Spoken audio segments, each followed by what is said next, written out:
If you know anything about John Cage, it's probably his piece 433.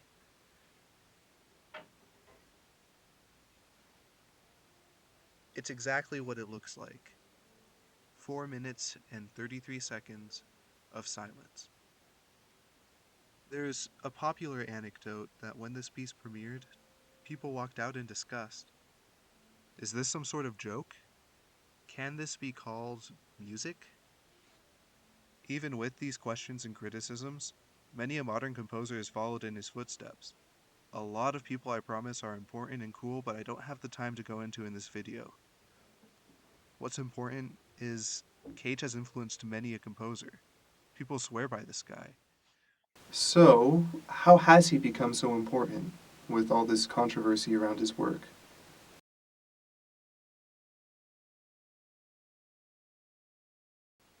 First, some historical groundwork. I've talked previously about how we usually discuss the periods in Western classical music. The Baroque period saw the music being organized after the Renaissance and asked, how does music make us feel things? The Classical period looked at that and said, okay, but how can it make us feel even more things?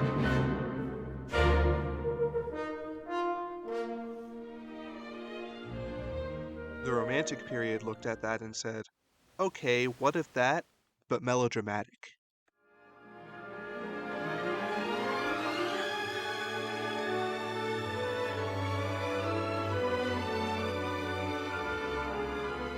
Now, to understand John Cage's importance, we're going to have to look at post-Romantic 20th century movements, specifically modernism and postmodernism. Modernism asked the question, what is music? This movement was all about the rejection of genre, the breaking of established conventions, and the desire to invent things in music that were entirely unheard of.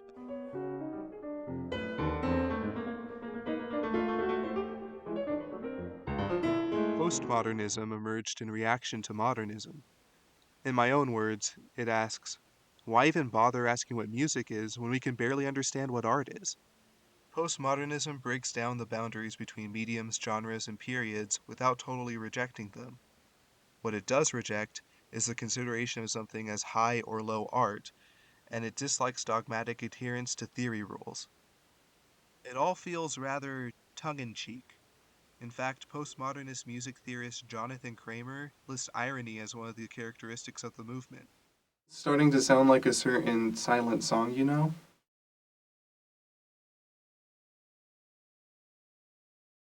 With all that established, it's time to talk about the man himself.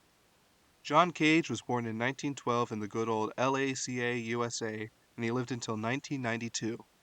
Note, the period of modernism lasted from 1890 to either 1930 or 1945, depending on who you ask, with postmodernism coming to the forefront thereafter, which means that Cage came right at the transition in prominence between these movements. Here's an anecdote that can help frame some things further. I've seen Cage described as a rather chill guy, but he had some hot takes. In 1948, at Black Mountain College in North Carolina, Cage gave a lecture in which he gave a comparison between Erik Satie and Ludwig van Beethoven, and he had some harsh things to say. Quote, Beethoven's influence, which has been as extensive as it is lamentable, has been deadening to the art of music. He also said that Beethoven has shipwrecked the art on the island of decadence. At this, the school descended into a war, reportedly culminating in an honest to goodness food fight. Ladies and gentlemen, I present to you music students. Now, I'm not saying that I agree with Cage on this, but it does help explain a few things. See, Beethoven was indeed decadent, and I believe that it's because, for him, his art was so tied to his emotional life that you can't fully appreciate the art without understanding the artist.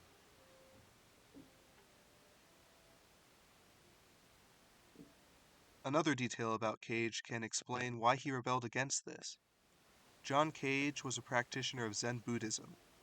With this, he believed in a connection with nature and a rejection of self. Let's go back to 433. This piece is about losing the barriers of composer, performer, and audience. The instruments are the movement of the air, the rustling of the seats, the acoustics of the space. Now, in spite of what I said about postmodern irony, Cage would say that he took the piece very seriously. Quote, "No day goes by without my making use of that piece in my life and in my work. More than anything else, it's the source of my enjoyment of life." Though it's certainly at least a comment on the nature of music, or one could say the music of nature. More than that, 433 is a work of meditation. Another way in which Cage's music sought to embrace nature and overcome the self was through his use of chants. The most famous way in which he did this was in his work titled Music of Changes.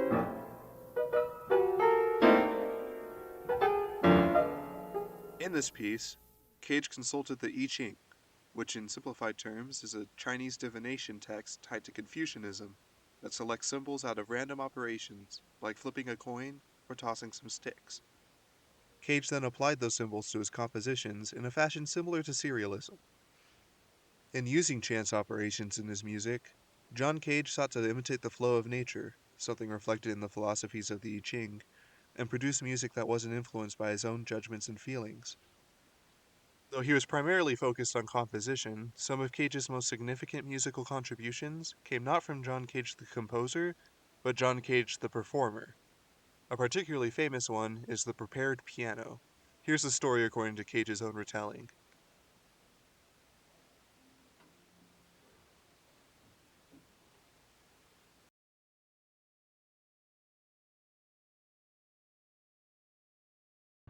He was commissioned to write and accompany a dance piece. At the time, Cage liked writing for percussion ensemble, and he wanted to do so for this piece. However, he found that the venue where the performance would be taking place was too small for such an ensemble. He'd have to perform the accompaniment himself. Cage was not deterred. He came up with a way to be the ensemble, the aforementioned prepared piano. A piano with screws, rubber bits, and other baubles stuck between the strings. Those poor pianos. Sounds cool though.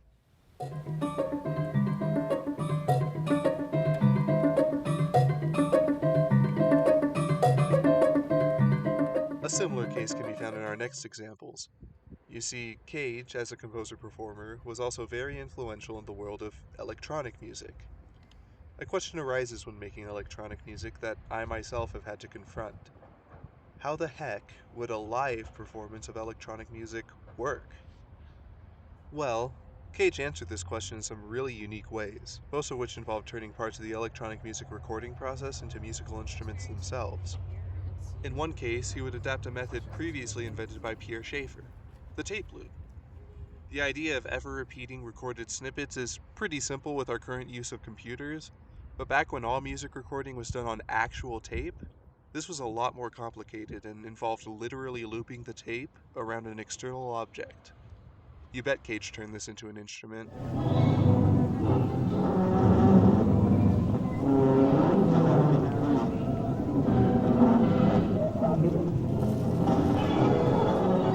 Another case along the same vein, this time actually invented by Cage, was his cartridge music, which used the cartridge, which you may know as the needle on a record player. When different things are put under the cartridge, it makes different sounds. Cage turned this into an instrument for a piece of live performed music.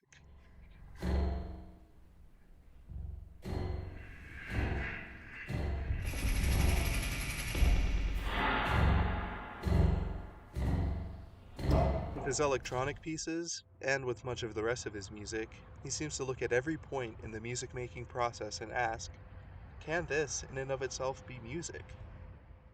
I keep listing all these things he did, but you may still be asking, why does anybody care?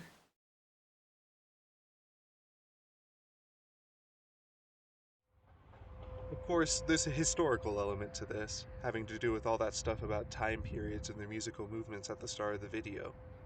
Like I said, Cage came at the transition from modernism to postmodernism, and his music was asking those same questions, like, what is music? What is art? What's the point of asking this in the first place? Going beyond that, you can consider his philosophy. Though I don't necessarily agree with all of the beliefs he exemplified, the thought of removing the self from music or making music that transcends the self is a uniquely appealing concept that has resonated with many people. More than that, however, John Cage demonstrated unique and inspiring ways to think outside of the box and look at music from a new perspective. His chance procedure works continue to pull from his personal philosophies, but are also tied closely with the concept of pre-composition, or the use of planned processes to come up with how to write a piece before actually writing the piece, which is a common practice in today's music. And they started a tradition of aleatory music that continues to this day. His prepared piano was a way for him to accomplish something new for his own performance and provide a model of self-sufficient problem solving for composer-performers. His work with electronic music was fundamental to the medium, and his methods in finding what things can themselves be musical can be a very useful method for the aspiring composer-performer.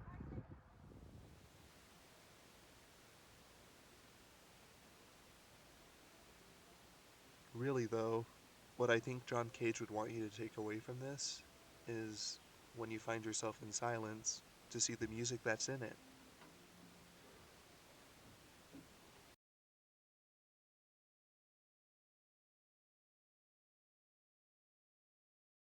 If you're into old school classic sci-fi, a lot of their sounds are based on principles of electronic music pioneered by the likes of Pierre Schaeffer and John Cage. So I'd recommend checking out Mozart mix or cartridge music.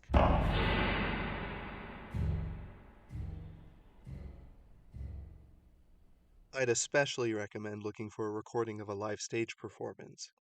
Also, the soundtrack for the movie Arrival uses tape loops similar to Mozart mix, if that piques your interest.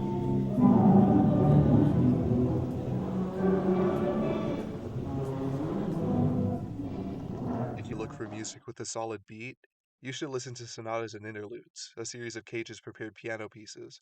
They have a rhythmic percussive sound that you might like.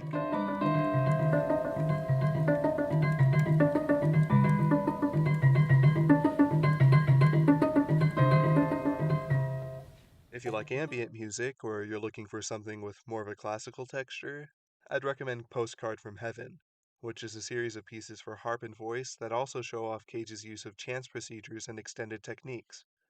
There's a good recording of it with Pamela Z as the vocalist, in collaboration with the harpist Victoria Jordanova.